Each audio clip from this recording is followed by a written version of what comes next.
Hi to you watching this video. So for this video, we're going to discuss about module number 2.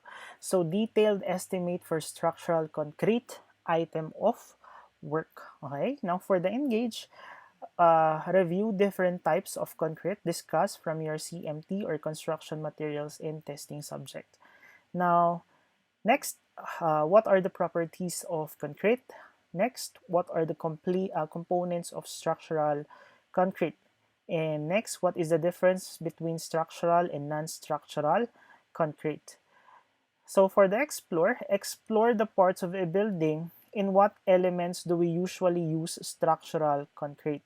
So watch concreting videos. How is concreting works different from horizontal and vertical construction?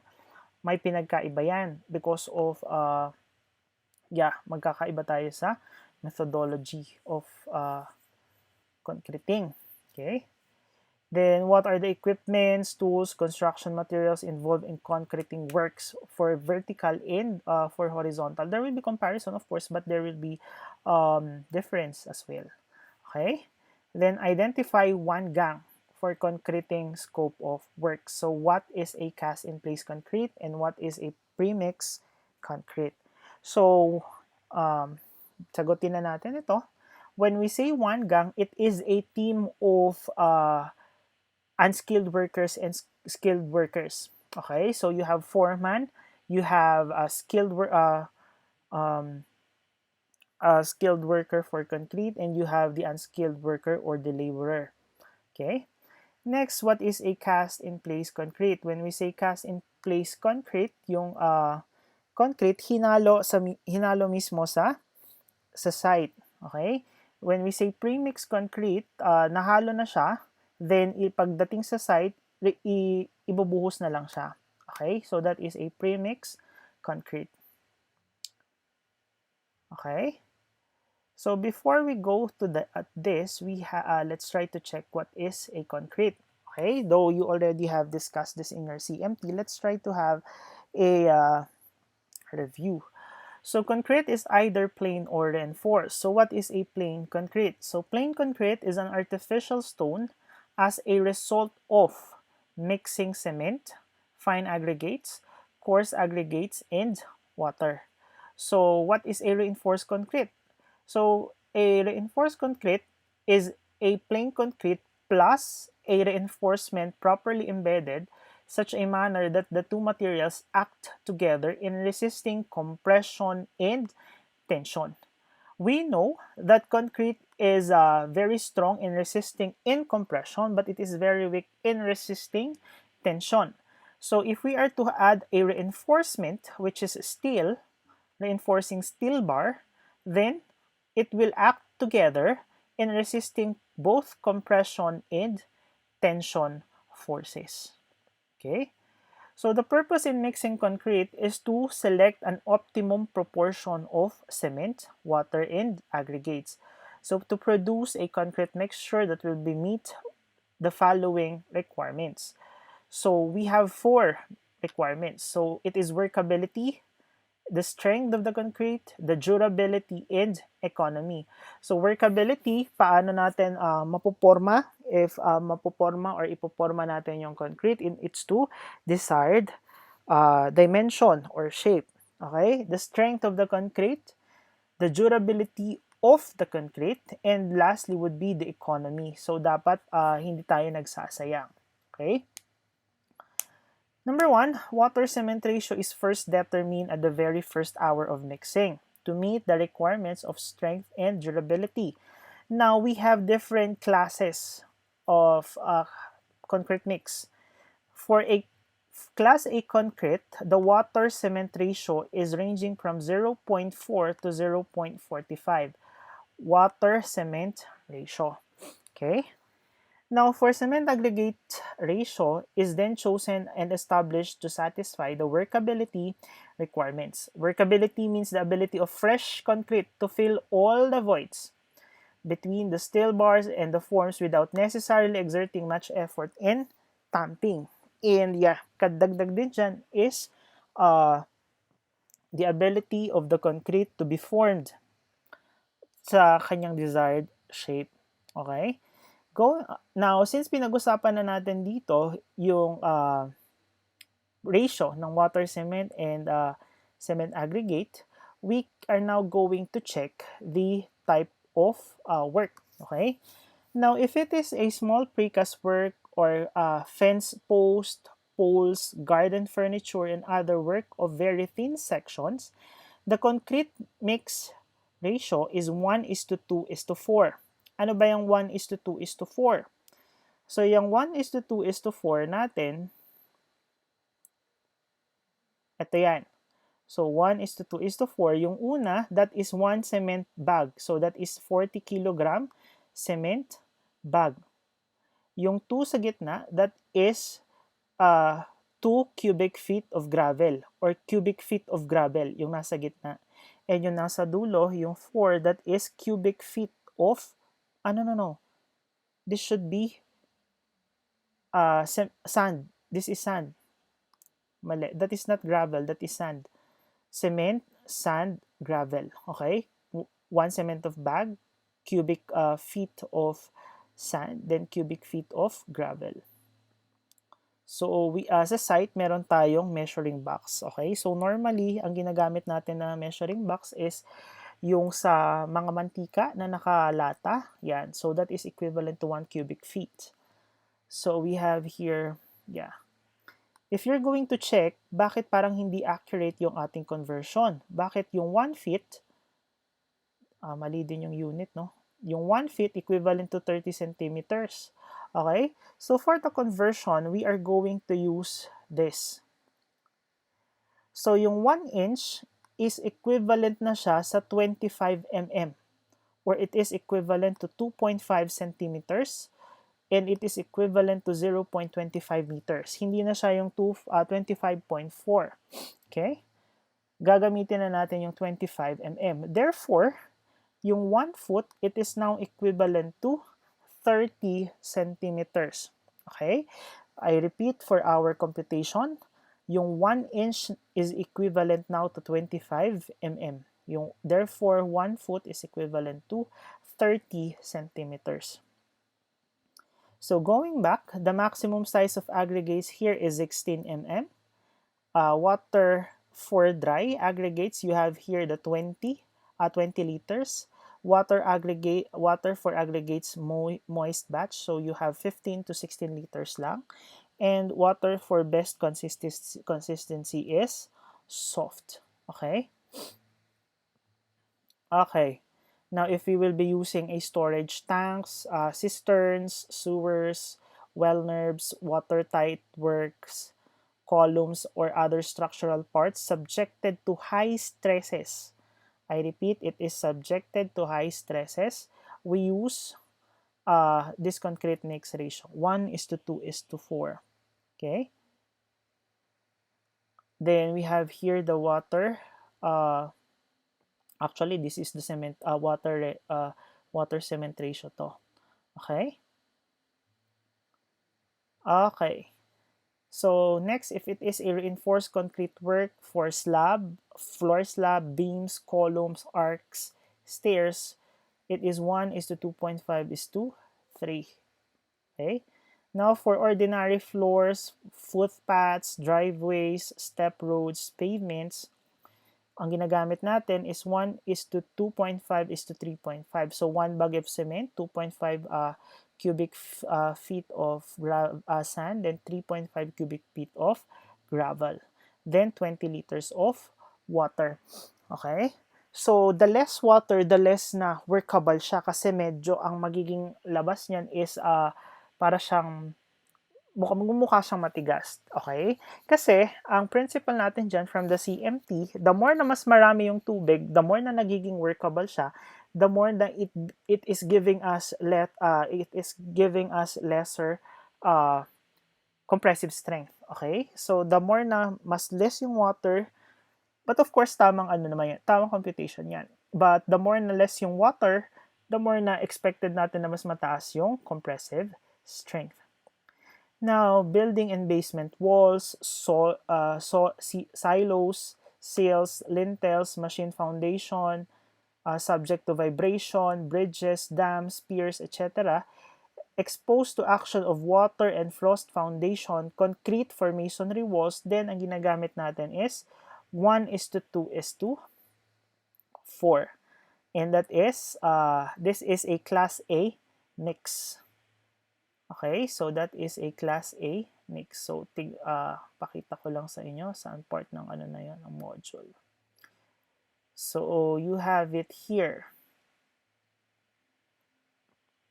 So, you have, for a grade A concrete, it is 0.40 water cement ratio. By the way, meron din itong ratio na to from your from the book of Fard. Ito, for the Class A. So, for the Class AA concrete, so ito yan. 1 is to 1, 1 is to 0.5 is to 3.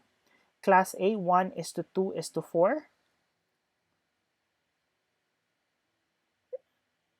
I think this is 1 and 1/2. Kindly double check it na lang sa book. Anyway, for the Class B, it is 1 is to 2.5 is to 5. For Class C, it is 1 is to 3 is to 6. Now, ano tong mga to? Itong mga values na to, these are the multipliers that we're going to use in order to solve for the volume mamaya pag magko-compute na tayo. Okay? So, these factors for concrete class can be found in your in the book of Fajardo. Okay? So, culverts, retaining walls, compound walls, ordinary machine bases. Then you have here mass concrete for heavy walls, lane concrete for leveling course of RCC, foundations, yan. Okay?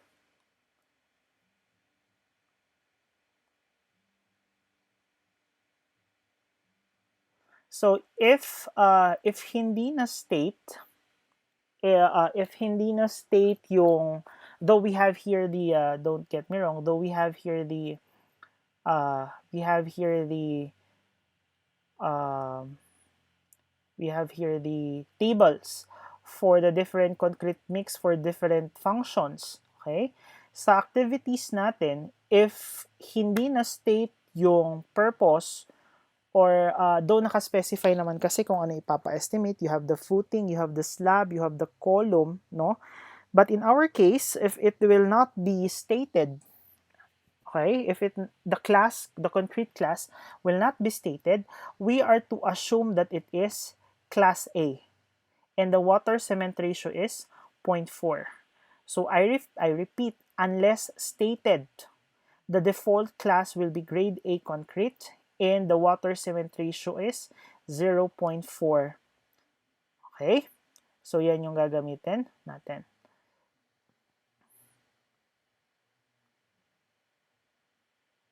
Okay. So, how do we compute the for the material quantity? So, by ratio and proportion or unit analysis, to be able to compute the for the material breakdown, you should first derive or compute the total volume. So, aalamin natin yung volume. Then, from there, we can now proceed using the table. Okay? Then, after which, we can now compute for the labor requirements. Then, yung labor requirement natin based on prevailing or industry-derived productivity rates. So, safe assumption for cast in place or mix on site. We have one team of construction workers. So, you have two mason. Two mason, ito yung mga skilled worker pagdating sa concrete and masonry. Then, helpers, these are the laborers. Okay? So, can pour 0.947 cubic meter of concrete per hour. So, we are going to use this. Unless meron pang, though these are industry standards, but some industries or some other companies have their own standards because these are not absolute values. Why do we say this is not absolute values? Take note, mga tao itong mga nagtatrabaho. So, yung mga malalaking companies, meron silang sariling productivity rate based on the performance of their people. Okay? Kung gaano kabilis yung kanilang mga tao and gaano karami yung tao nila. Okay? So, I repeat, these are not absolute values. Okay? So, from there, we can now solve this item. So, we are now ready to solve for problems. Okay, so continuing, we have here our example. So estimate the concrete works for footing and column. Okay, so I've sent you a plan. Okay, so nag-send ako sa inyo ng plan, and this plan will be used until the last topic for this semester. So ito yung gagamitin natin, ito yung i-estimate nating plano. So you have here the architectural plan, the structural plan, and you also, yeah. So architectural A, then you have here the structural for S. Then we also have here the P for plumbing. Okay? So, yan.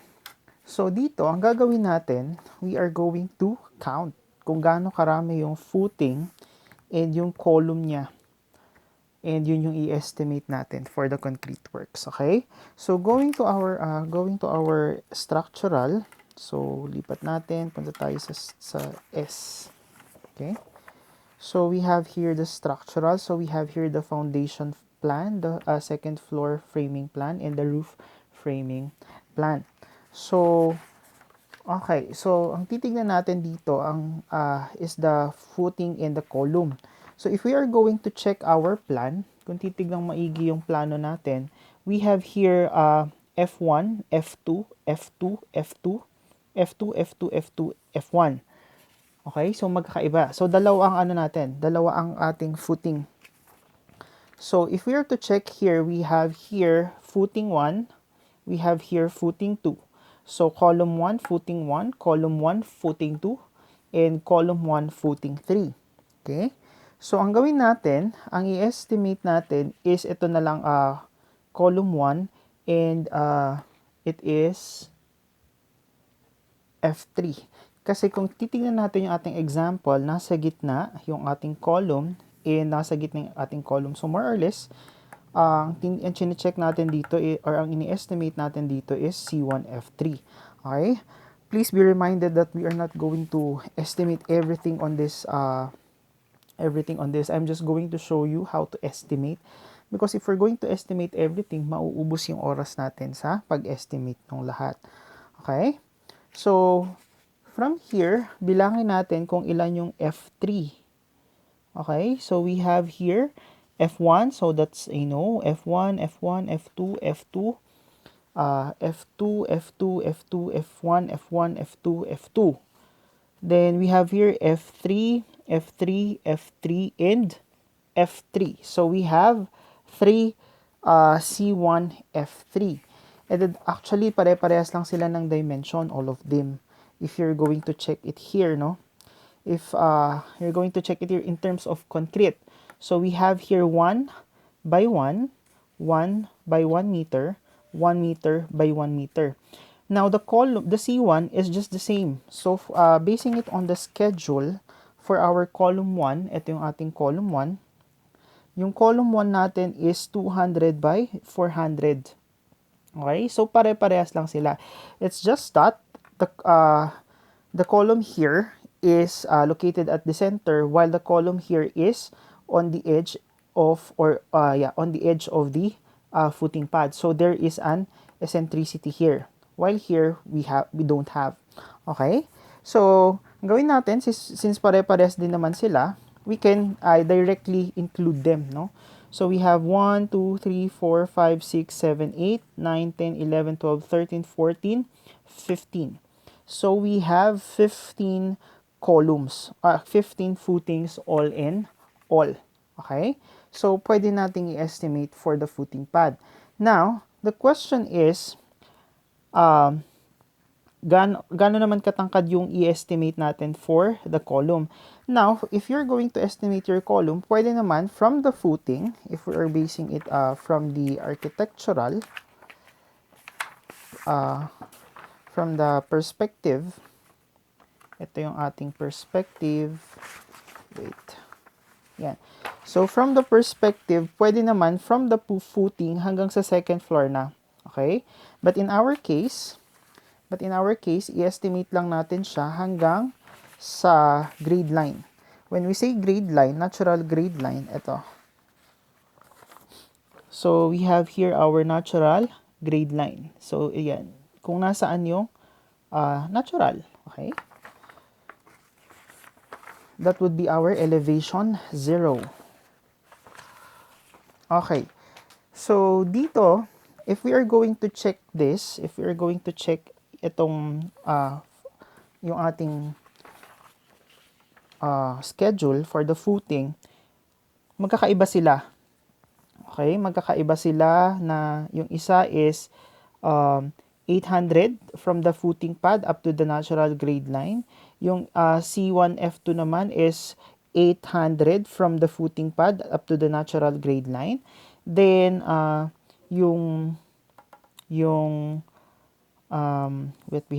do we have this? Yung isa is 900 from the footing pad. So, we call this the footing pad, no? So, from the footing pad up to the natural grade line is also 900. Okay, so, yan. But before we need to estimate the number of, for the concrete works, kailangan muna natin mag-excavate. So, we will be having some excavation. So, for the footing, ang buong i-excavate natin is ito. Buo yan, na i-excavate natin. Okay? Hindi mo naman pwedeng ito lang i-excavate mo, then sa ilalim makakapag-excavate ka ng footing pad. That's impossible. Okay? So, buong ito ang i-excavate natin, then pag natayo na yung ating column, saka magkakaroon ng backfilling. So, ibabalik yung ibang lupa. Okay? Now, for the excavation, i-check natin kung ilan yung C1F1. So, parehas si C1F1 eh. So, ito may excavate ito may excavate din ito, then ito may excavate din ito. So, C1 and F1 have the same depth for the column.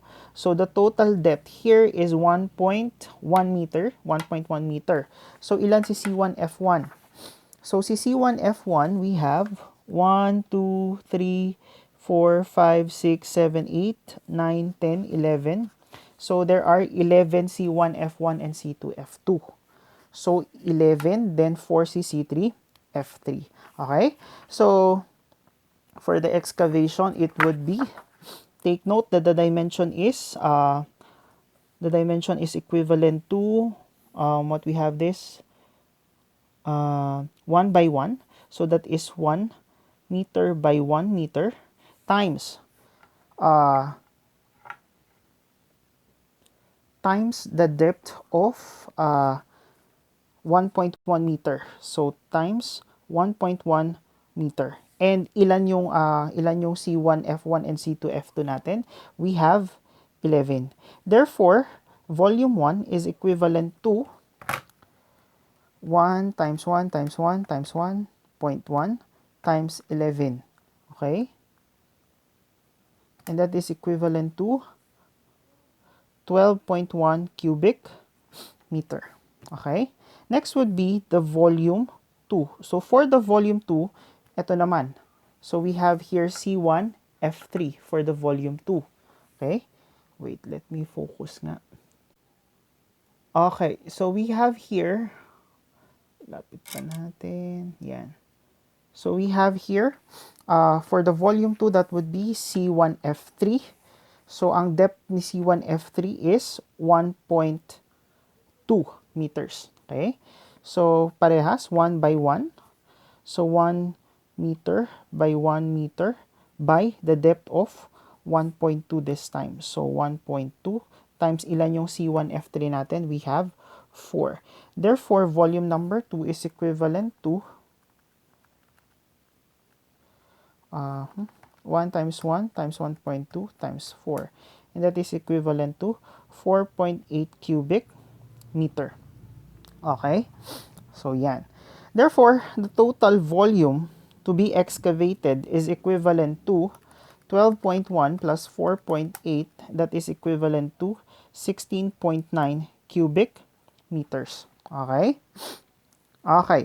Now, hindi pa tayo tapos kasi yung extra na soil, take note, pag magkakaroon na tayo ng backfilling, hindi itong 16.9 cubic meter babalik. Okay? Hindi lahat yon babalik. So, ano yung cubic meter ng soil na babalik? So, we need first to estimate itong footing footing natin and yung column, pag na-compute na natin yung volume, saka natin isusubtract. Okay? Ibig sabihin, yung volume na mako-compute natin for the concrete here, yun yung volume na hindi babalik and yun yung itatapon natin. Okay?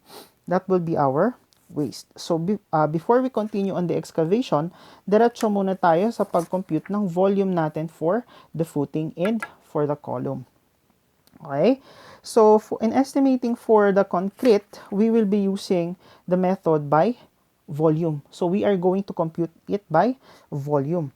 Okay? So, for the footing pad, take note that it is 1 meter by 1 meter square. Tama? So, 1 meter by 1 meter. And ang thickness ng footing pad natin sa lahat sa kanila, the thickness is equivalent to 300 mm, 300 mm, 300 mm. So, they are all the same. Okay? So, ang gawin natin, pag-isahin na lang natin yung solution. So, volume ng footing is equivalent to 1 meter by 1 meter by 0.3 meter. And that is equivalent to 0.3. Okay? Cubic meter.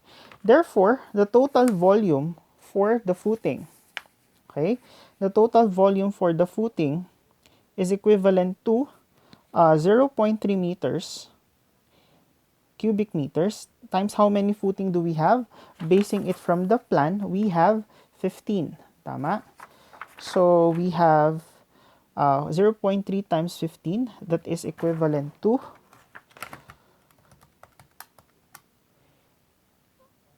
4.5. So, that is 4.5 cubic meter. That is for the footing. Okay? Next would be the column. Now, for the column, take note, ang i-estimate natin is up to grade level. But be careful when estimating column pag mag-stop tayo sa grade level kasi may mga structure na merong grade beam. Okay?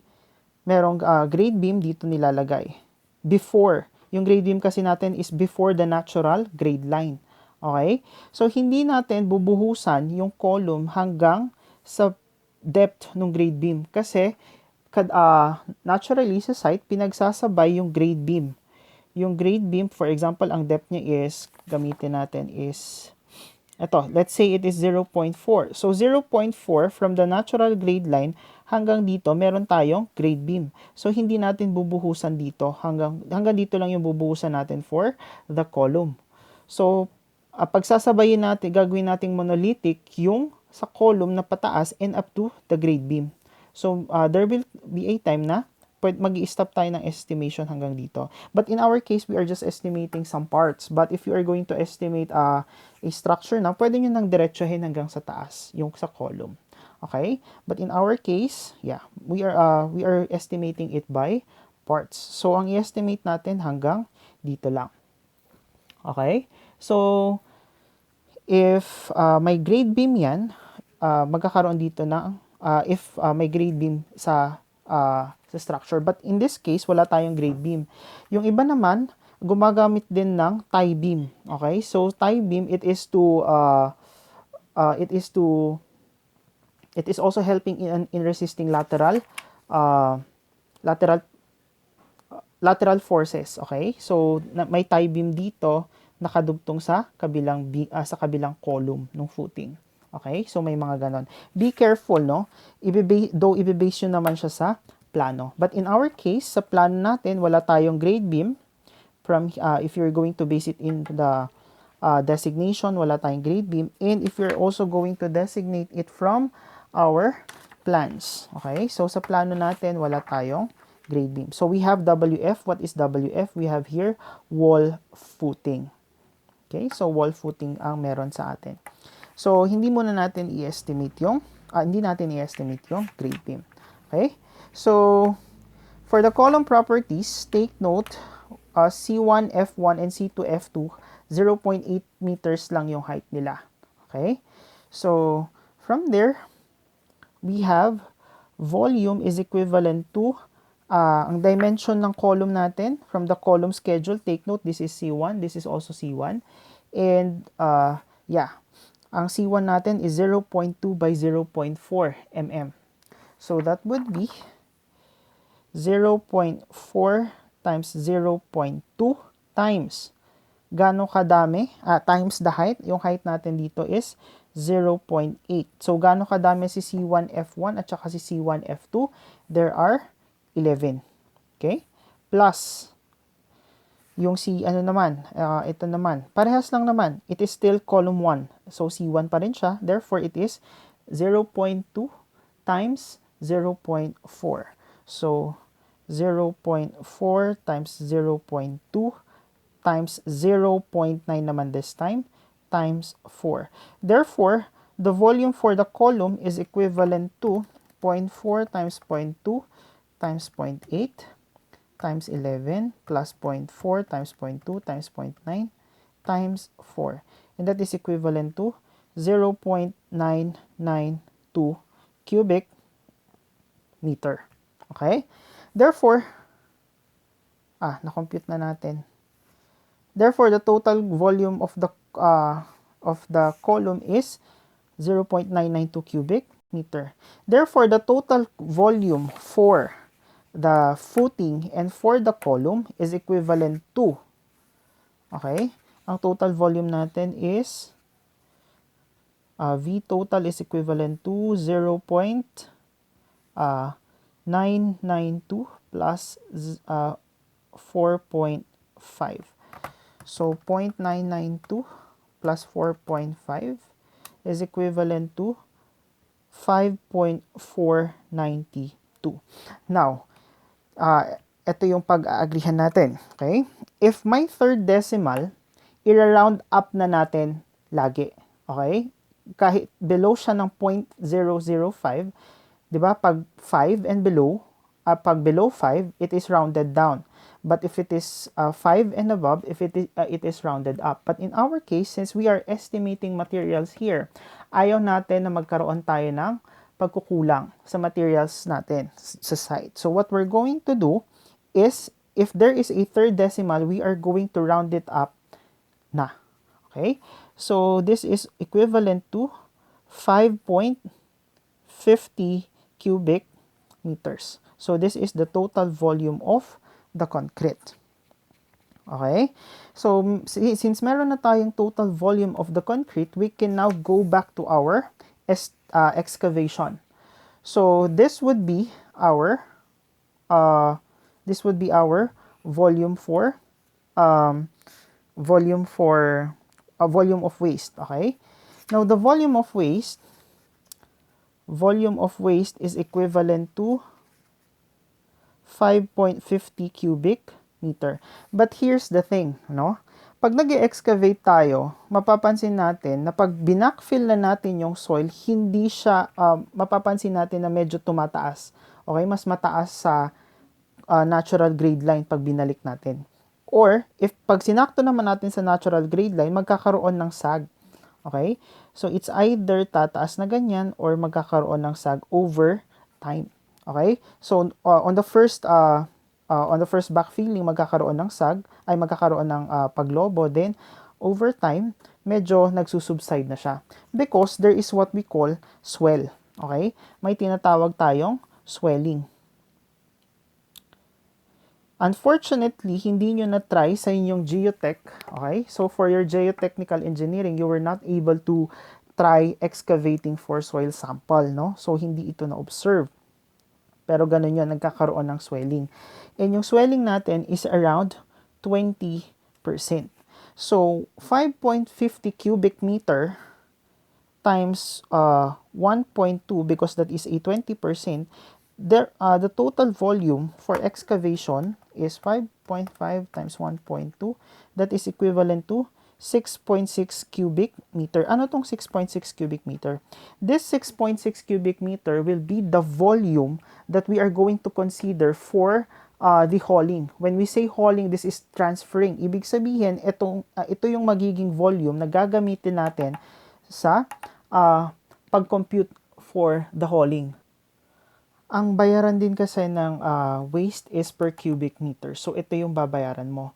Now, this 16.9 cubic meter here is what we call the undisturbed undisturbed volume. Okay? So, ito yung tinatawag nating undisturbed volume. And this is the uh, final volume, okay, that we are going to consider for hauling or yung itatapon natin. When we say hauling, it is the transferring of materials, okay? So, yan. Tapos na tayo sa excavation. So, going back, nandito, nakuha na natin yung total volume for the concrete. Meron tayong tinatawag na gravel bedding. So, yung gravel bedding natin, nilalagay natin to sa ilalim ng footing, and nilalagay din natin to sa ilalim ng slab if it is in contact with the earth material. So, soil. Pag in contact siya with soil, katulad ng footing natin, if this is the footing, nakakontact to sa soil. Okay? So, lalagyan natin dito ng gravel bedding. So, yan.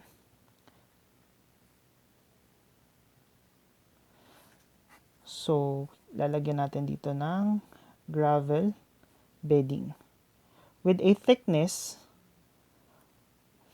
of 50 mm. Ganun din for a grade beam. If it is a grade beam, though walang grade beam, but let me just show you the perspective. So, if this is our perspective here, ayan. So, for example, nandito yung grade beam natin. Yung ilalim din ng grade beam, lalagyan natin ng gravel bedding. But in our case, we do not have a grade beam. Therefore, we're not going to add the volume for the gravel bedding. Okay? And meron pa, if we have the slab on fill. When we say slab on fill, sana yung natin, yan. So, gravel bedding for footing. Tapos, we also have grade beam. And we also have slab on fill. Okay? So, slab on fill. Okay? Meron kasi tayong tinatawag na overhanging slab. But when we say slab on fill, ito yung slab na nakapatong sa lupa. Okay? So, ito yung slab na nakapatong sa lupa. Normally, sa ground floor, yung slab natin. So, if you do not have any idea what a slab is, yan. Itong plano natin, yung slab natin sa second floor natin, dito, is what you call overhanging slab. And yung slab natin dito, kung saan nakapatong tayo sa soil natin, is what we call the slab on fill. So, take note, remember that when we are talking of footing, grade beam, and slab on fill, we are considering, hindi dapat kino-consider, we are placing gravel bedding. Okay? So, in our case, ang i-estimate lang naman natin dito is the footing and the column. Okay? So, for the footing and the column, we have here the gravel bedding. So, for the footing, alam naman natin that the area is 1 meter by 1 meter. So, the volume for the gravel, it is equivalent to 1 meter by 1 meter. Kasi sa footing yan. 1 meter by 1 meter. And the thickness is 0.05 times 0.05. How many footings do we have? We have 15. So, times 15 plus, we do not have a grade beam. And hindi rin natin i-estimate si slab on fill because ang i-estimate lang muna natin for this one is the footing and the column. So, burahin natin to. Yan. So, the volume for the gravel for the grade beam is 1 times 1 times 0.05 times 15. That is equivalent to 0.75 cubic meters. Okay? Okay. Next would be the beam and the slab. Okay? So, for the beam and the slab, since we do not have any grade, for the structure, we do not have a grade beam, ang gagawin natin, ang i-estimate natin would be the second floor. Wait. Okay, so ito yon. So, for the sa beam end, for the slab, so ang i-estimate natin na lang for this case would be the beam end, the slab of the second floor framing plan. So, this is the second floor framing plan from from the S, okay? 1 of 3. Page 1 of 3. So, structural tayo. Okay? So, ito yung land. Take note, this is the land. And ito yung ito yung bahay. Okay? This one is the house. So, ito yung slab ni na i-estimate natin. And though if you're going to look closely, yan. So, if you're going to look closely, hindi siya naka-on center. So, this, for our case, we are going to assume, or actually, pwede naman nating i-measure, no?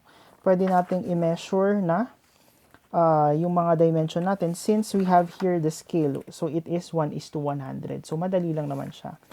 Pwede nating i-assume if we're going to estimate sa computation natin. But, on your activities, you should have the exact value. Okay? So, i-measure nyo na lang siya on your case. Okay. So, if that would be the case, gagawin natin, we get the gross area, then we subtract the area for the column, for the slab na itong pinag-usapan natin, ha. We subtract the area for the column, kung yung column na nadaanan, then we subtract the area for the column lang. Okay? Bakit? In this case, hindi wait, is it specified? Let me check. Okay, so ayun.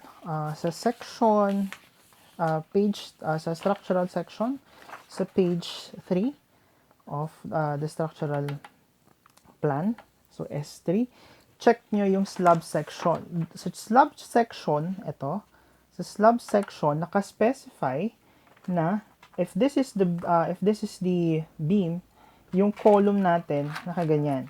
Okay? Nandyan yung column natin. Nakaganyan yung column natin. Mali. Nakaganyan yung column.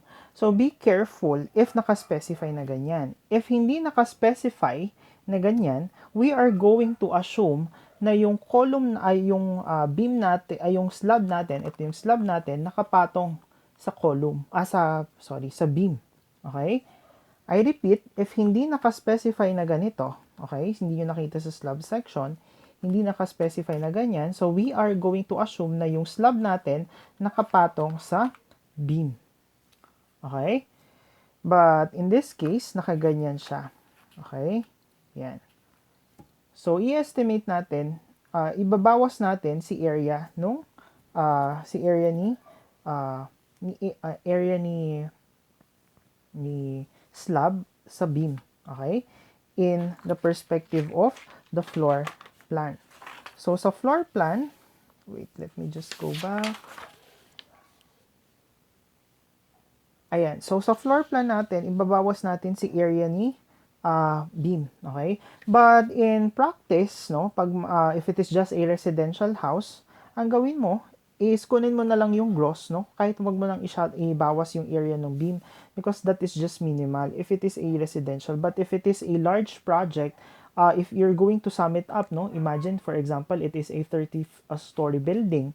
Tapos, hindi mo binabawas yung column, baka magkaroon ka ng malaking percent of waste. And ayaw natin mangyari yon. Okay? So, as much as possible, we are trying to maximize our resources. Okay? But if it is a residential, pwede nating i-neglect na lang yon. It is negligible. But in our situation, for computation purposes, what we are going to do is we are going to consider, yan, we are going to estimate in details. Okay, i-estimate natin siya in details. So, going back to our plan, ito yung plano natin. Ang gawin natin is i-estimate natin itong lang na to. Ito lang. Okay? Or let's say itong dalawa. I-estimate natin itong dalawang parts na to. So, if you are to look closely, ayan. If you are to look closely, it is on center. Ayan. So, nasa gitna siya. When we say on center, it is measured at the center.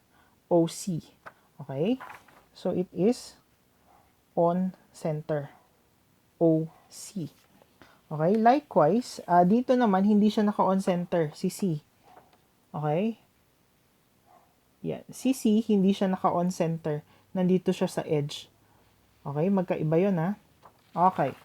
So, let's say, ang i-estimate natin is si section B, section BC, 4 to 6. Okay? Ayan. So, BC, section 4 to 6. Yun yung i-estimate natin, si slab. So, we have here the dimension of, ang dimension natin is 6 meters minus 1 meter. And that is an on-center. So, 6 meters minus 1 meter. So, for the slab, it is 6 meters minus 1. So, minus 1. So, 6 minus 1. Tapos, hindi pa tayo doon natatapos. Take note that the thickness of the beam, ang beam natin dito is SB. So, if we are going to base it from the schedule, SB or the short beam is has a width of 0.2 and has a depth of 0.4. Okay? So, yan, 0.2 yung width natin and yung depth natin is 0.4 meters. Okay? So, ang ibabawas natin dito is 0.2. Then, dito, on-center siya. Dito kasi, I repeat, nasa edge. So, ibabawas natin mismo yung 0.2. Dito naman, nasa center siya, on-center. Therefore, ang ibabawas lang natin is 0.1. Okay? So, 6 meters, mali to. So, we have here 6 meters minus 1 meter minus 0.2 minus 0.1. Okay?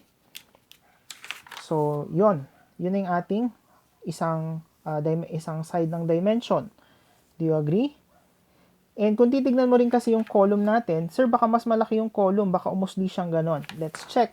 For the column, it is C1, 0.2 by 0.4. So, parehas. So, ito yung orientation niya. So, this is the 0.2, itong side na to, and this is the 0.4. Yan yung side ng 0.4. So, parehas yung width ng column and yung isang side ng dimension ng, width ng beam and isang side ng dimension ng column. So, parehas lang. So, wala tayong dapat problemahin dyan. Next, 4 to 6, we have the distance of 2.95 meters. So, that is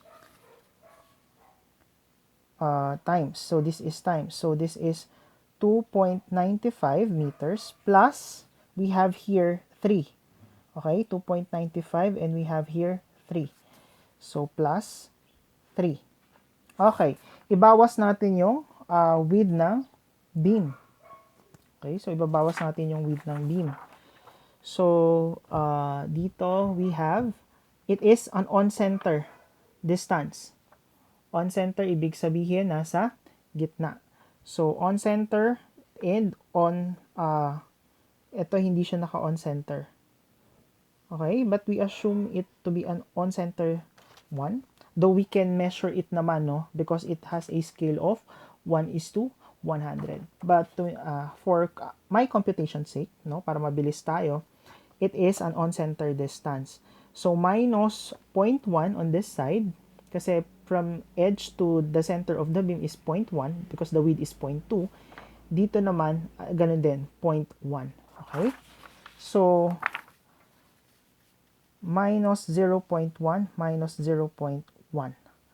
So, that would give me the area of the slab. So, area of the slab, area is equivalent to 6 minus 1 minus 0.2 minus 0.1 times 2.95 plus 3 minus 0.1 minus 0.1. And that is equivalent to 27.025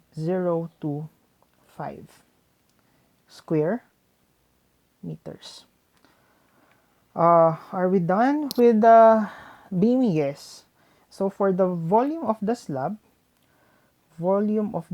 that is equivalent to 27.025 times what is the thickness of the slab.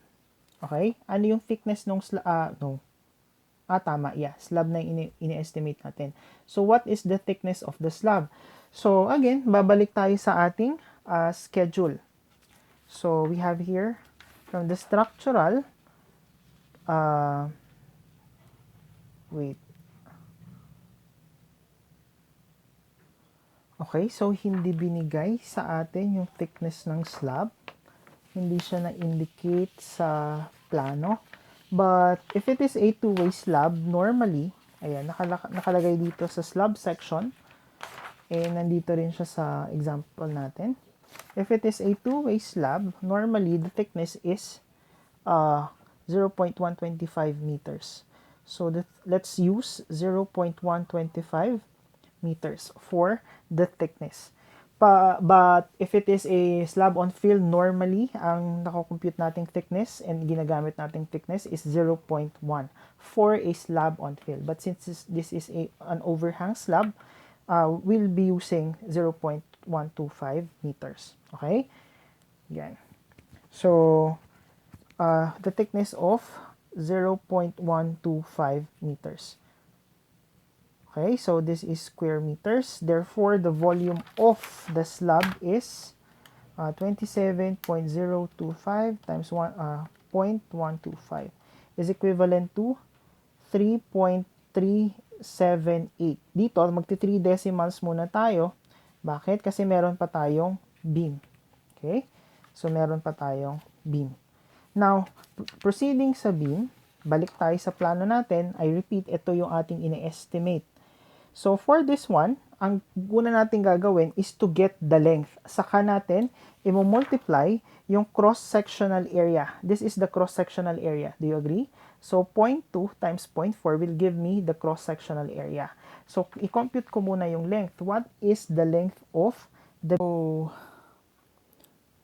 determine natin yung length nito. Take note, ang ine-estimate natin is section B to C, 4 to 5. Okay? So, if I am going to have a closer look, take note that the C section here is at the edge. Okay? So, nasa edge siya. While B here is on center distance. So, nasa gitna. And according to our plan, this is PB and this is SB. So, what would be the width of PB and SB? So, PB, the width of the beam is 0.2 meters by a depth of 0.4 meters, while yung SB is, ganun din, 0.2 by 0.4. Okay, so bibilangin na natin yung haba ng beam. So, from here, from section B to C, that is 6 meters minus 1. Okay? So, that is just 5 meters. But that is an on-center distance. Take note that the width of the beam here,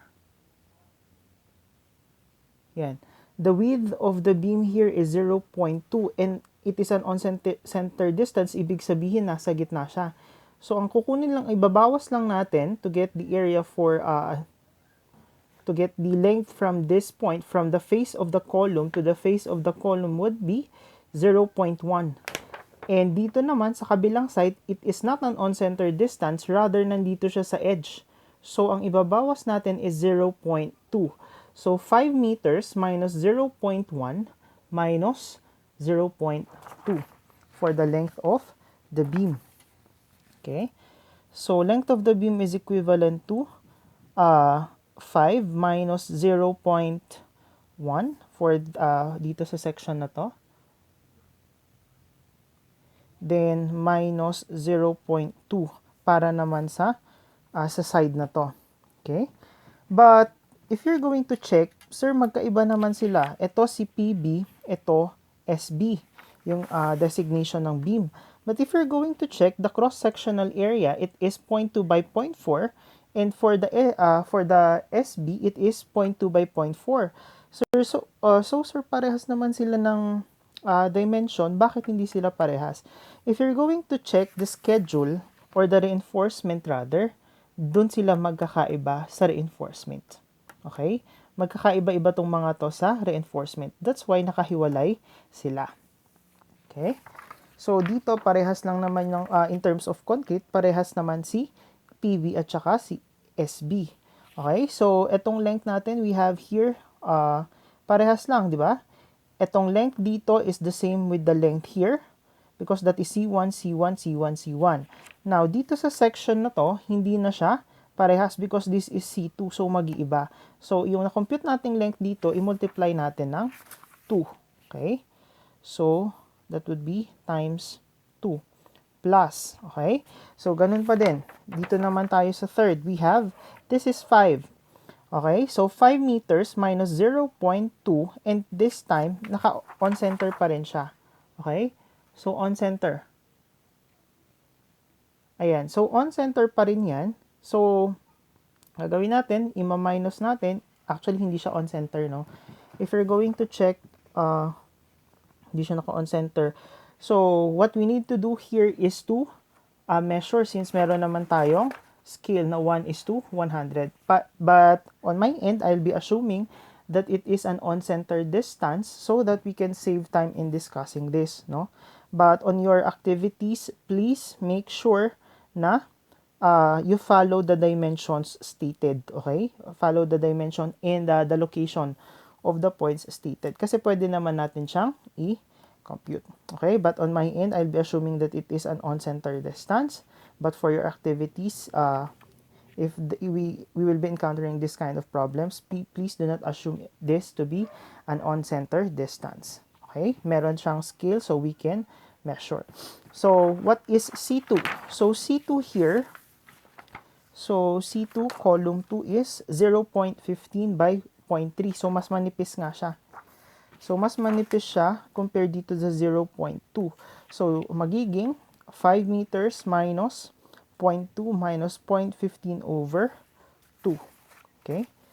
So, that would be 5 minus 0.2 minus 0.15 over 2. Okay? So, meron pa ba? So, meron pa. Ito. This is, dito na tayo. So, from this point to this point. Okay? So, kunin na lang natin yung total length. That would be 3 plus 2.95. That is 5.95. Okay? So, i-measure natin. So, that is 5.95. So, 5.95. Take note that the dimension here, the distance given is an on-center distance. Okay? So, nasa gitna siya. Dito hanggang dito naman hindi siya naka on-center distance. More or less, hindi rin siya naka-edge. So, if titignan, by the way, if hindi naman klaro dito sa video, meron naman plano, no? Just check your plans, please. Okay, so dito hindi siya naka-edge and naka-center. But on my end, I repeat, I will assume it to be on the edge. Okay, so para hindi na tayo nagsasayang ng time para mag-measure since it has a scale. Okay, so mangyayari dyan, it would be 5.95 minus 0.2 half of the column. Kasi yung column orientation natin is pag ganito siya. Okay? So, half ng 0.2 is 0.4. Then, minus 0.4 minus 0.150. Okay? Dito, it would be half of 0.2, 0.4, and half of 0.2. Okay? So, ang itsura kasi niyan is nakaganito siya, 'di ba?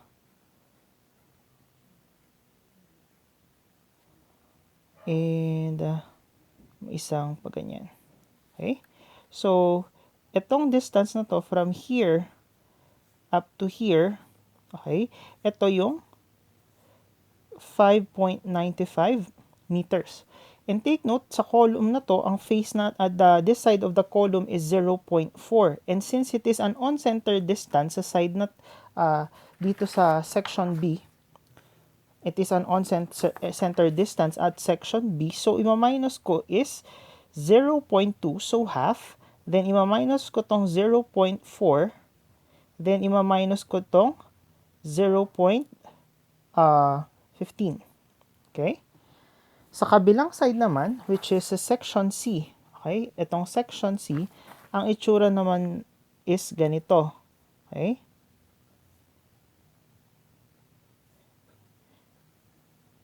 So, nasa gitna. So, this is 0.4. Yung pagkakasukat niya is an on-center distance, nasa gitna. So, this is 0.2. This is 0.4. And this is, itong half, that is 0.2. Okay? So, the length would be plus 5.95 minus 0.2 minus 0.4 minus 0.15 plus 5.95, ito yon, which 5.95 minus 0.2 minus 0.4 minus 0.2. Okay? Therefore, the total length is equivalent to 5 minus 0.1 minus 0.2 times 2 plus 5 minus 0.2 minus 0.15 over 2 plus 5.95 minus 0.2 minus 0.4 minus 0.15 plus 5.95 minus 0.2 minus 0.4 minus 0.2. And that is equivalent to 24.475. And that is the length of the beam. Okay? But if it so happen, okay, if it so happen na itong PB at itong SB at itong LSB ay hindi magkakaparehas ng dimension, hindi natin pwedeng idiretso kunin yung length saka natin i-multiply sa cross-sectional area. Isa-isa natin silang gagawin. So, hindi mo pwedeng i-total sila saka mo i-multiply. That would be erroneous. But in our case, since from the schedule, pare-parehas sila ng dimension, 0.2, 0.4, 0.2, 0.4, 0.2, 0.4, we can do this method. Okay? So, we can now solve for the volume. So, the volume is equivalent to 24.475 times 0.2 times 0.4. Therefore, the volume is equivalent to 1.958 cubic meter. Okay? We can now solve for the total volume. So, going back dun sa una nating na-solve, we have here the total volume. Take note, we have here the footing and the column. Okay? So, dito, ni-round up na natin yung 5.492 sa 5.5. So, wag muna dapat. Dito dapat tayo sa final sa total volume ng lahat ng concrete mag-round up. Okay? So, ibalik natin sa 5.492. Okay? So, we have here 5.492 plus we have 1.958 plus 3.378. And the total volume for the concrete is equivalent to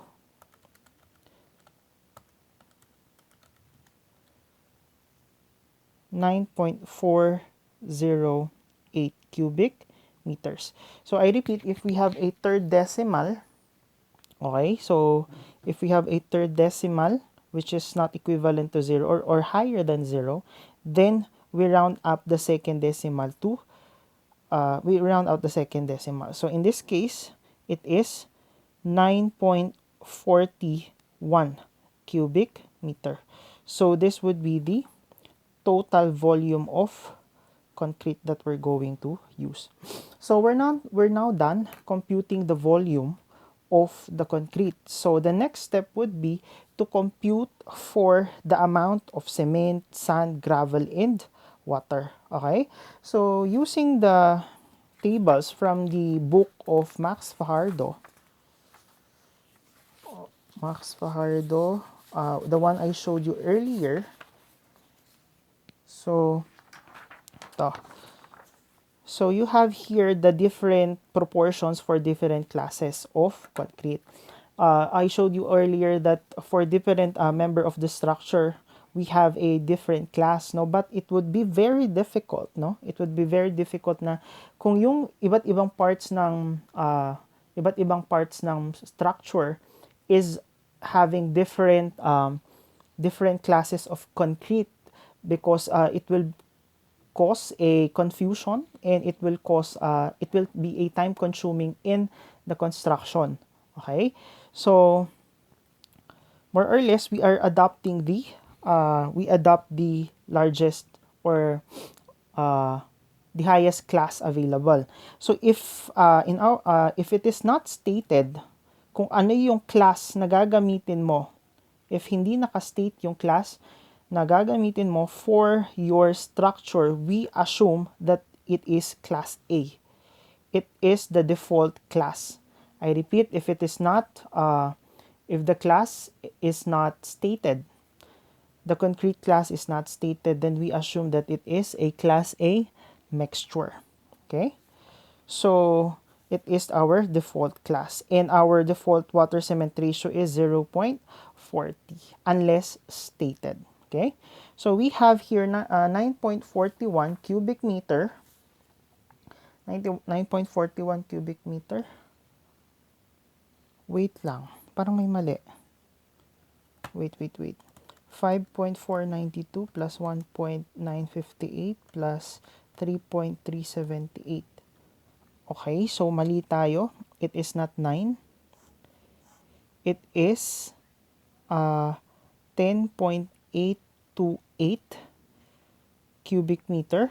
So it is equivalent to 10.83 cubic meter. So this is the final volume. Okay, so we can now proceed. We have here 10.83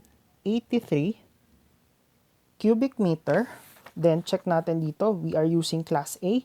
So ilang bags ng cement? It is 9 bags. So 9 bags of cement per cubic meter of concrete. So lagay natin dito 9. So cubic meter will simply cancel out. So 10.83 times 9, that is equivalent to 97.47 47 bags. Okay? But in reality, wala namang magbebenta sa'yo ng 0.47 bags. So this is equivalent to 98 bags.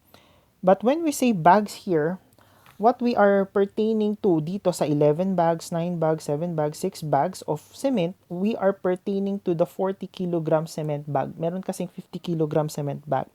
But in our case, we are pertaining to the 40 kilogram cement bag here. Okay? Next, we now compute for the sand. Okay? So, dito na tayo sa sand. Same ang gagawin natin for the sand. We use the volume that we were able to solve, which is 10.83. So, we have here 10.83 cubic meters. So, for a cubic meter of sand, we have 1 cubic meter of concrete. So, ilang cubic meter ng sand ang nagagamit natin? We have 0.5. Okay, so 0.5.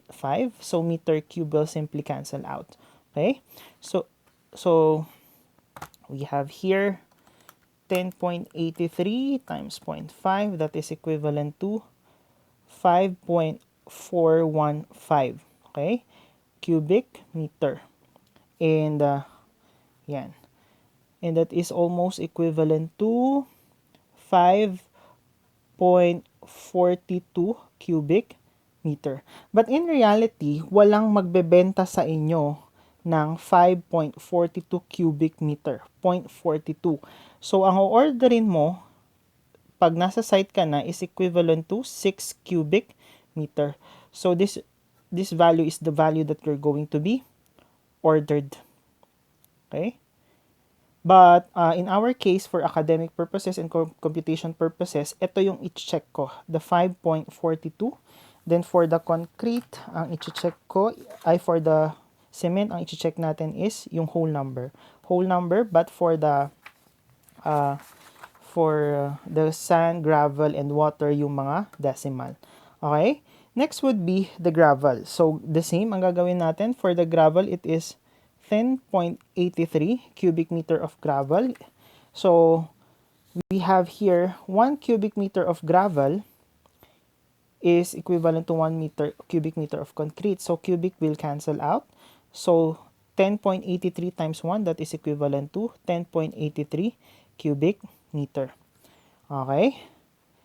So, in reality, sa site, hindi ka rin naman magkakaroon ng, hindi ka makaka-order ng 0.8.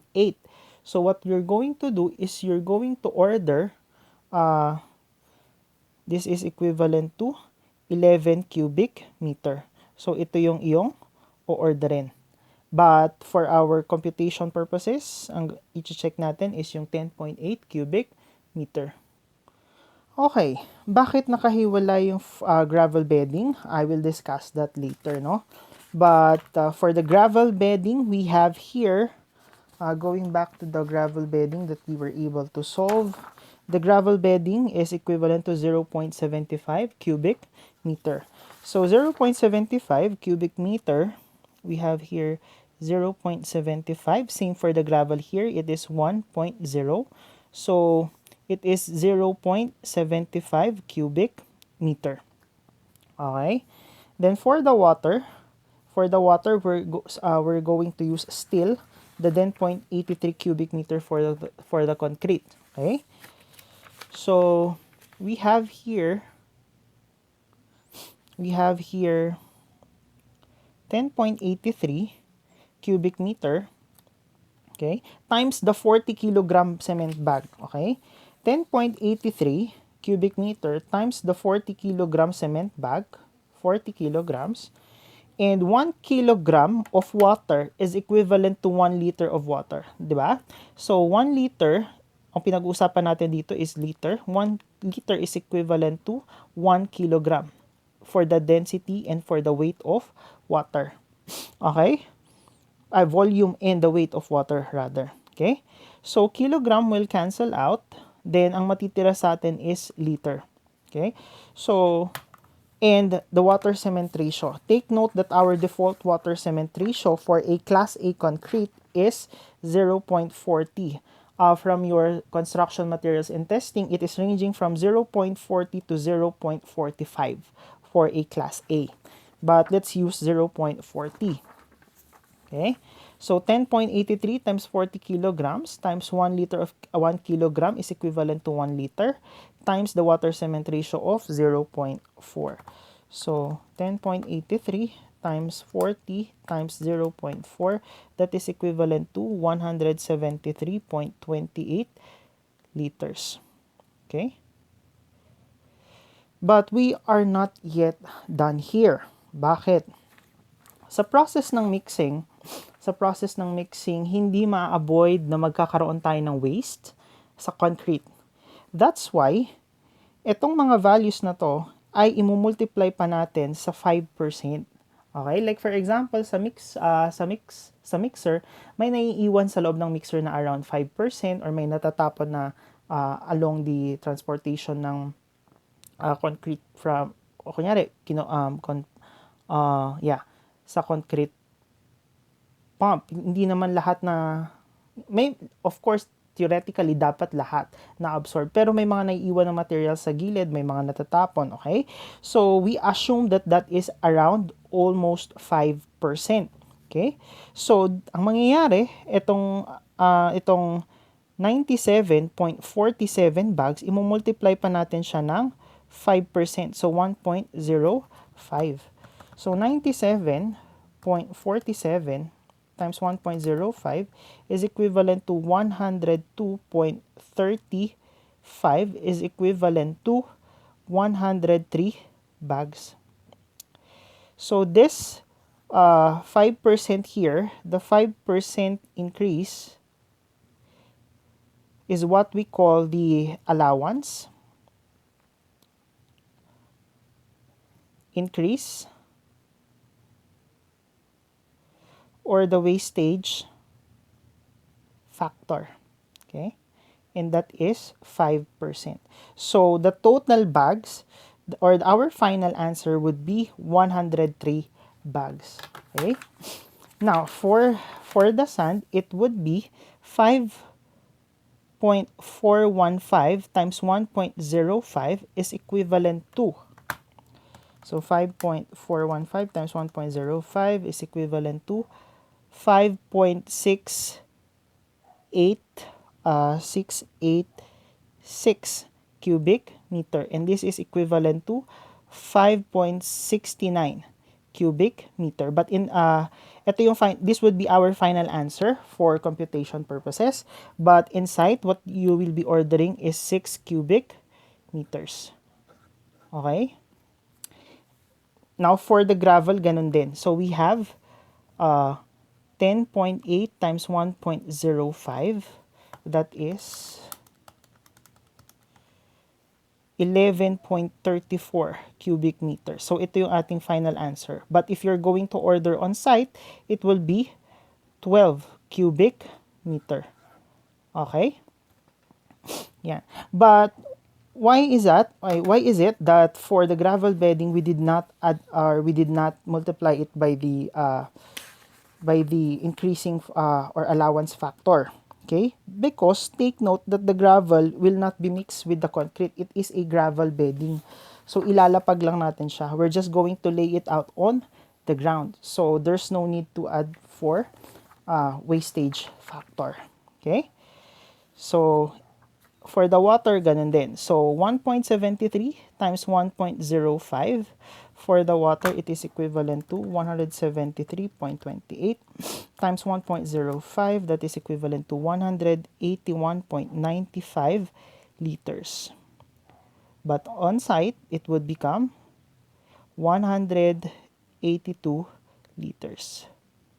But the answer that I will accept is 181.95 liters. Okay? Now, we are now ready to compute for our costing materials. Okay? Cost for materials. So, how many bags did we compute or we were able to compute? We were able to compute 103 bags.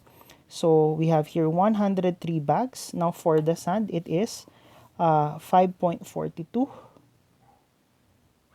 Then, for the gravel, it is 10 point,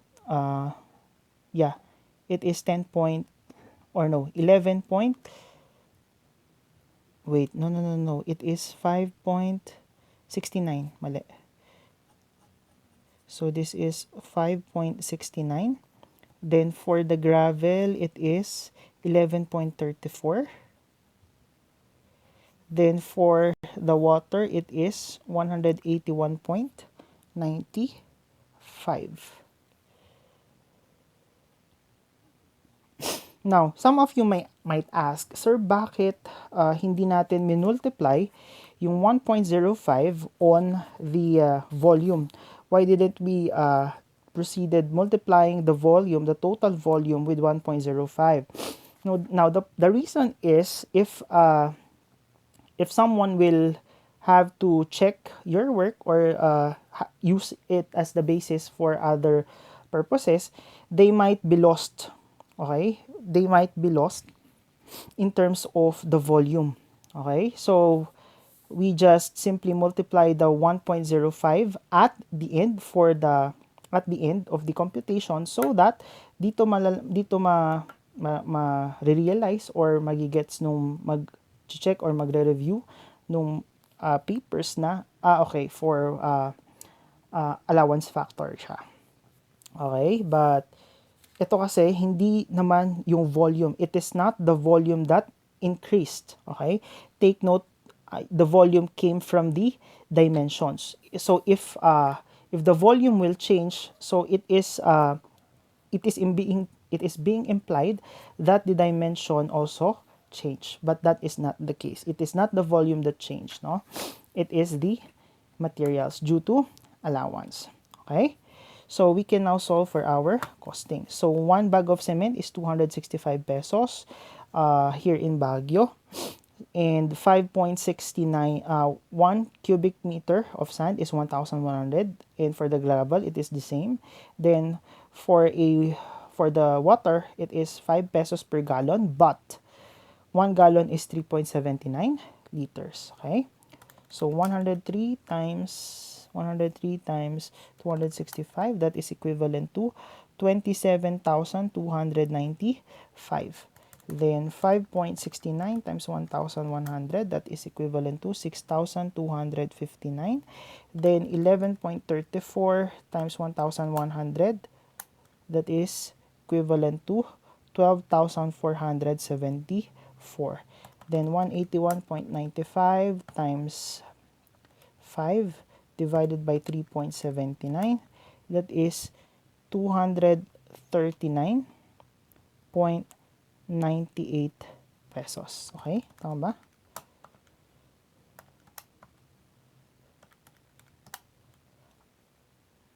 ba? Ba't nag-iba nga eh?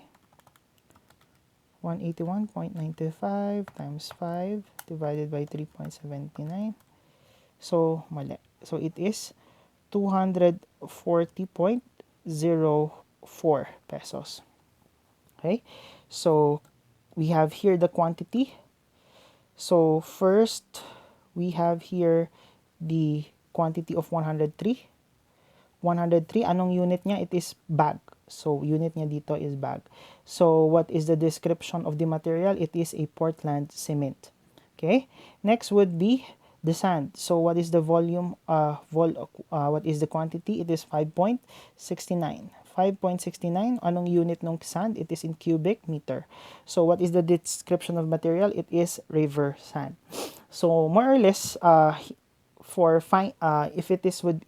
if it would be for plastering, then hindi na tayo gagamit ng sand because river sand, because river sand have small stones in it. So, and we cannot use that for plastering. So, more or less, that would be vibrated or vibro sand.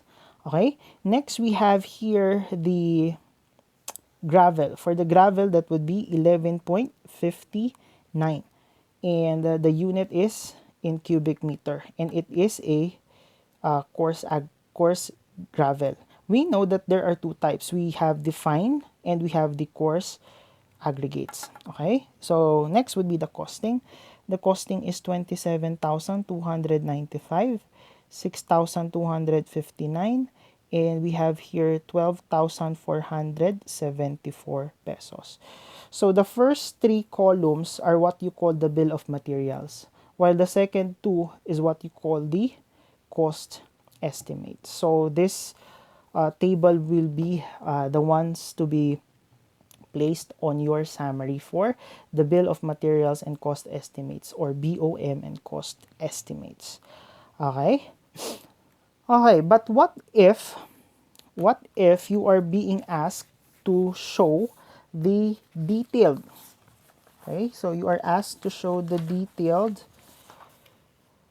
cost estimate for the structural concrete component. Okay, so this one is very very helpful if you are trying to enter into bidding, or you are trying to enter into a contract as subcontractor, because here you can check the total costing or the unit cost of the said work. For example, if it is concreting, so what would be the unit cost for concreting? So from there you can check whether you will be earning or you will be at loss. Okay, so here we need to check. Here we were already able to solve for the material cost. So this is material cost here. Then next would be the labor, the equipment, and the other expenses. Okay. So the next problem is how are we going to determine how many personnel do we need for the activity, okay? And our activity here is concreting, okay? Okay, so from the from the data given to you, we have here a team of construction workers where we have 2 mason and 6 helpers, and they can pour a 0.947 cubic meter of concrete per hour. So from here, we can determine how many personnel we will be needing for our activity, and it will be a simple unit analysis. So let's write it down. We have 0.947 cubic meter for cubic meter per hour. Okay?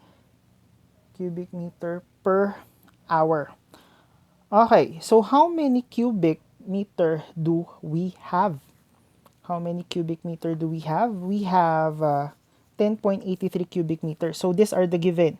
So 10.83 cubic meter for the total volume of our concrete. So this is the total volume of work. Okay?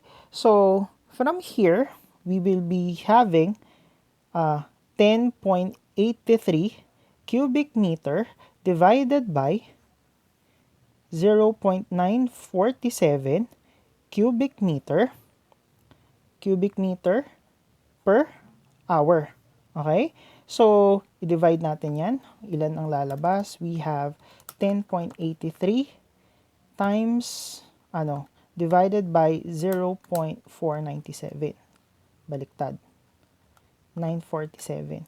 And that is equivalent to 11.44 hours. So, cancel, cubic meter will simply cancel out. May iwan sa atin is si hour. So, sa isang araw,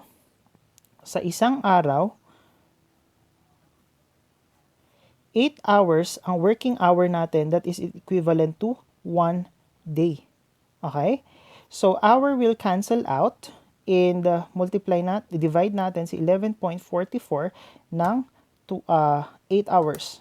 So, that is equivalent to 1.443 days. Okay?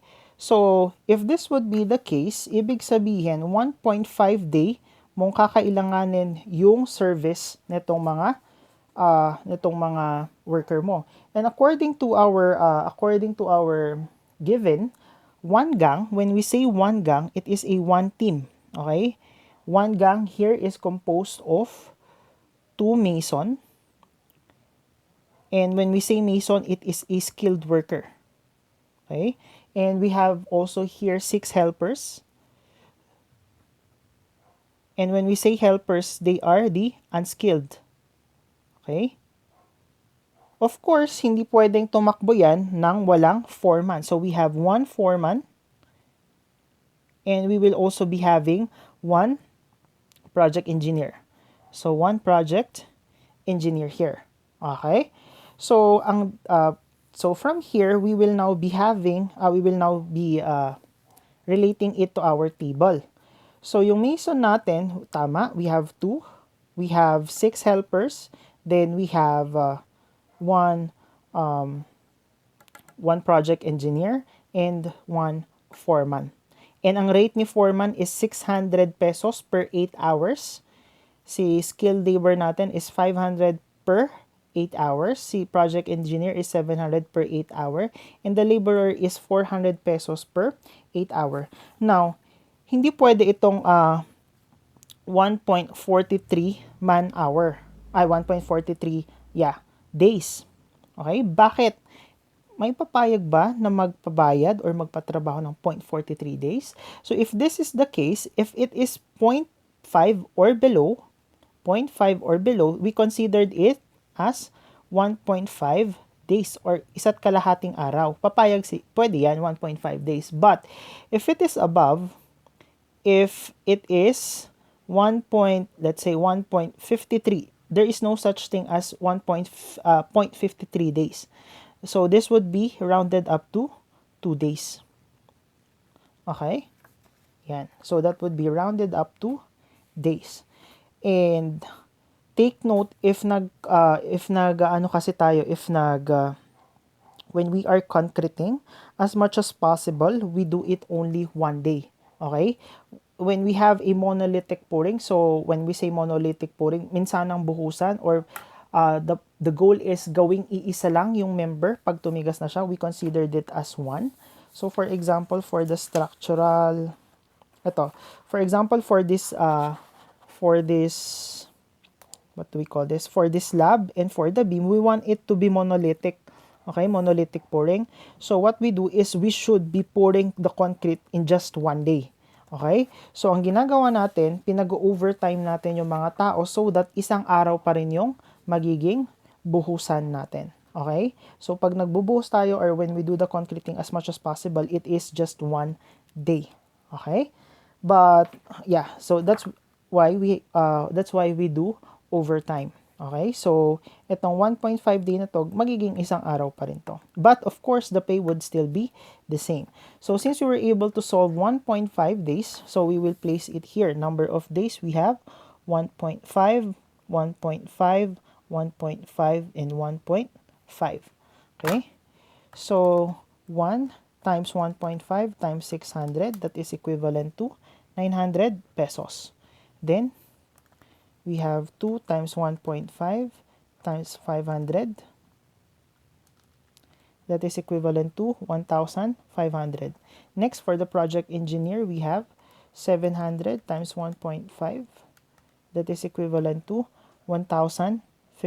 And for the laborer, we have 6 laborers times 1.5 days times 400, that is equivalent to 3,600 pesos, for a total of 1,050 plus 1,500 plus 900, for a total of 7,050 for the labor. Okay?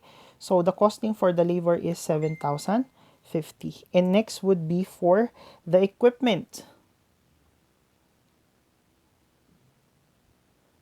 Now, for the equipment, ano ba yung mga equipment na ginagamit natin? So, for example, pag-aari nung contractor yung mixer or yung one bag mixer or it is manually mixed, then we should also include that in the costing, no? Of course, hindi mo naman papagamit yun ng ng free, okay? And but here we assume here that the only equipment that was being used here is the concrete vibrator. Now the concrete vibrator, the daily rate is 700 pesos, and we're going to use the concrete vibrator by 1.5 days. Okay? And then the minor tool is kung ano mang minor tools ang mga nagamit. Okay? So, let's assume that the rate of that is around 500 pesos. Okay? So, again, the number of days is 1.5 days. Or, if dito, I repeat, kung may ginamit na mixer or kung gumamit ka ng one bag mixer, yeah, it should be included. Okay? But in our case, we did not use them. So, we have here 1.5 times 700, that is equivalent to 1,050. Then for the minor tools, that is equivalent to 750. Okay?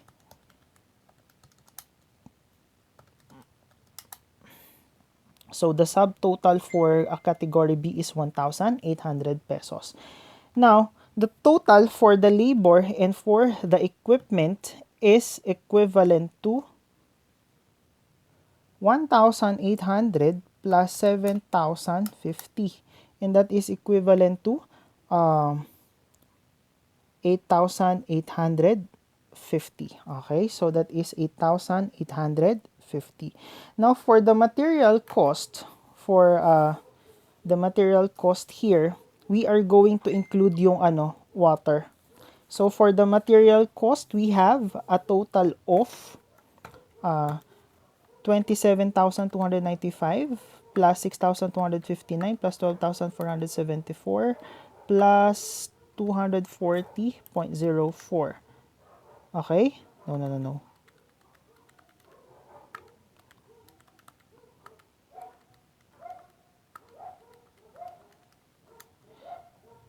19,000.34.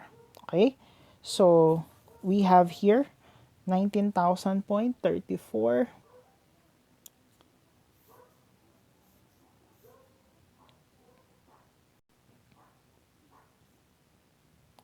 Now, for the quantity, take note that we were able to solve for 10.83 here. But the 10.83 here is the volume. Ito yung volume, okay? So, the quantity here, the quantity is equivalent to 10.83 cubic meter. But for our materials, we did not use the 10.83. Ang ginamit natin is 10.83 times 1.05. So we had an increase of 5%. So in total, the quantity that we are going to place here is 11.38 cubic meter.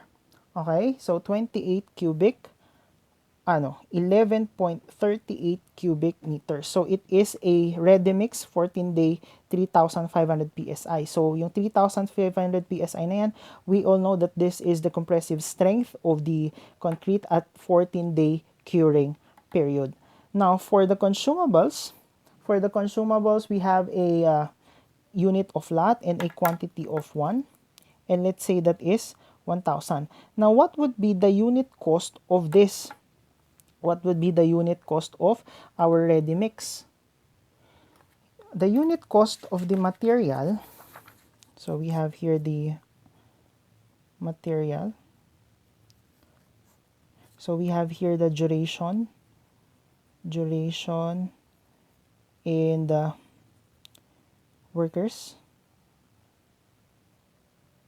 Duration lang. Yeah, and workers, tama. Material. Now, for the material, we were able to solve for the 27,295, 6,259, 12,474 plus 240.04. Okay? So, anong total yan? So that is 27.295 plus 6,259 plus 12,474 plus 240.04. Ang total niyan is 19,000.34 pesos. Okay? So PHP. Now what would be the unit cost? Unit cost of concrete. Okay? Iba kasi ang unit cost of materials rather, of materials. Iba kasi yung unit cost natin for concrete, okay? So the unit cost of materials is equivalent to, we have here 19,000.34 pesos divided by the total volume, okay? So ano ba yung volume natin? Our volume here is 11.38. So divided by 11.38 cubic meter. So the unit cost is equivalent to 1,669.63 pesos per cubic meter. Ibig sabihin, per cubic meter, ito yung gastos natin sa materials. Okay? Yan yung gastos natin for the materials. Kaya sinabi natin unit cost of material. So per cubic meter, it is 1,669.63. Okay? So that is the value that we are going to place. So that is equivalent to 1,669.63. So if we are going to multiply that, 1,669.63 times 11.38, then we are going to arrive at this value. Okay? Then, for the consumables, sa materials natin, if may hindi tayo na-foresee, we have an allowance of 1,000 pesos. So, we have here 1,000 pesos. So, the subtotal for the material is equivalent to 20,000.34 pesos. Now, what would be the direct cost? Okay, so the direct cost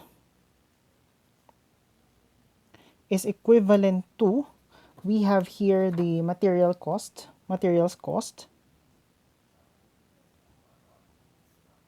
plus we have here the labor cost, plus we have here the equipment cost. Okay, equipment cost. So for the material cost, we have here saan yung materials natin? So materials cost natin is 20,000.34 plus our labor cost of 70,000. Is it clear?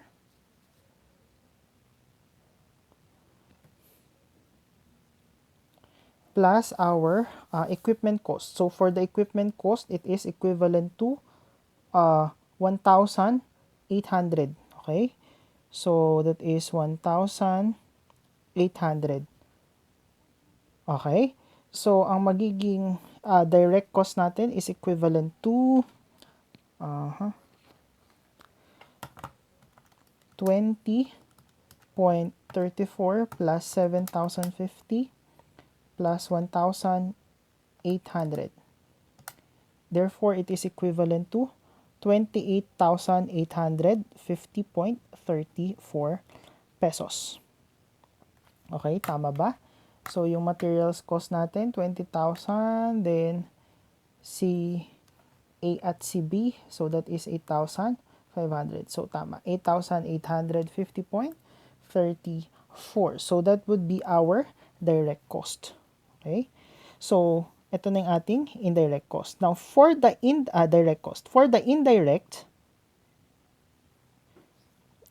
cost, or we call this the IC, indirect cost, it is equivalent to F, or the overhead, contingencies, and miscellaneous expenses, plus the contractor's profit, plus the value added tax. Okay? Now, in this case, I think this is already 10%, not just 5%, but don't worry, for our activities, state naman what would be the VAT for the said project. Okay? So this would compose our indirect cost.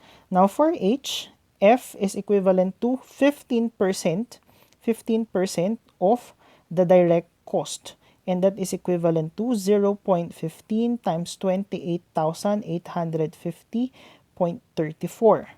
Okay? So times 0.15, that is equivalent to 4,327.5551. Okay? So, yeah, 551. Hindi muna tayo magra-round up or round down dito because we are going to subtotal, we are going to total it naman. Okay? Then, for the contractor's profit, that is G, that is 10% of the direct cost.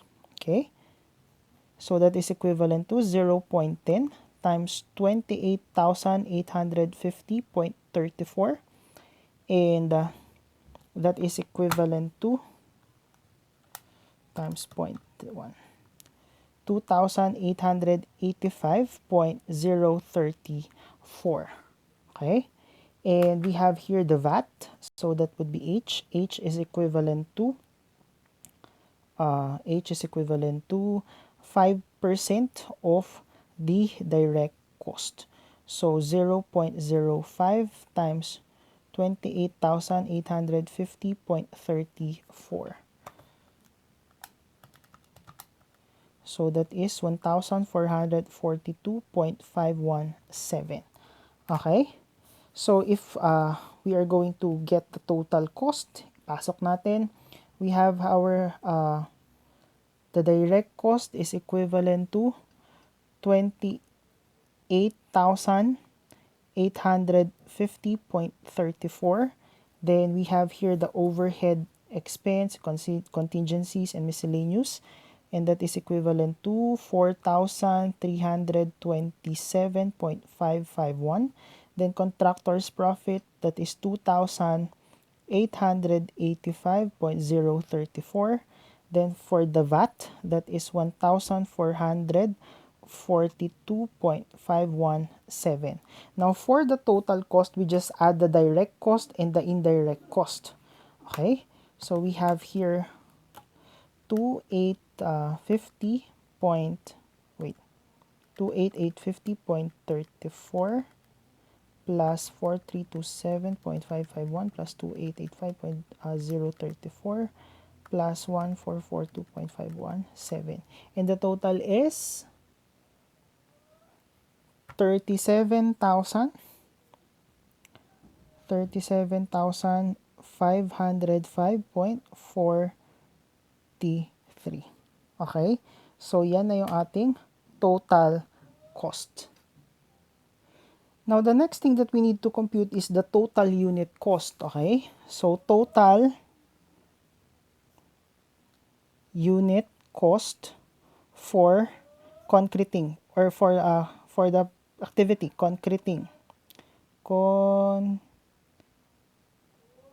Concreting. Okay? So the total total cost for the concreting is equivalent to 37,505.43 pesos per cubic meter. So what is our quantity? Our quantity here is 11.38 cubic meter. Therefore, our unit cost for concreting is equivalent to 3,295.74. Okay? We need to round it up because that is money. So that is pesos per cubic meter. Ibig sabihin, yung gastos plus yung kita is 3,295.74. So this is our unit cost. So 3,295.74 pesos. So if you will be offered, for example, sasabihin, "Uy, engineer, meron akong kontrata sa'yo, concreting." Then you were offered around 3,100 per cubic meter. Then from here, we can compare it to our unit cost computation. Then we can say that we can say no to the offer. Why? Because 3,295.74 is the unit cost, including the profit, the expense, and the profit here. But you were only offered 3,100. So, ang ibabayad sa'yo per cubic meter is 3,100. Ibig sabihin, lugi ka. So, you should say no to the offer. But if you were offered around 3,300 pesos per cubic meter, then it is already a good contract. So pwede kikita ka. Okay? Yun yung importance ng unit cost.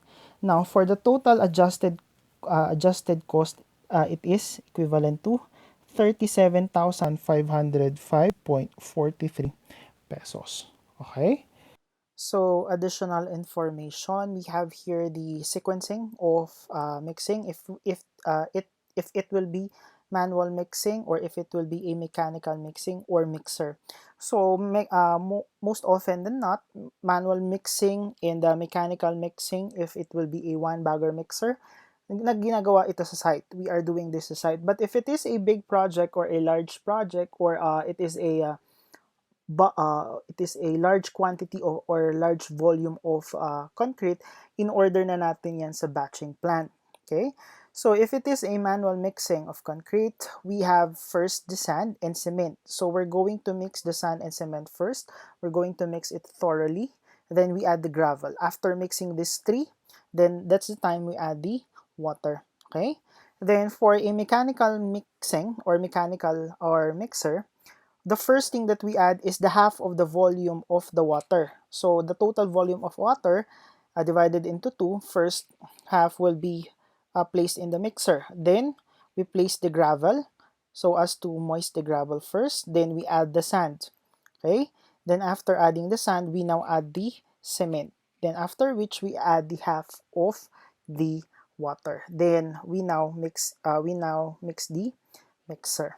Okay. So if you have any questions, just comment down below or comment to our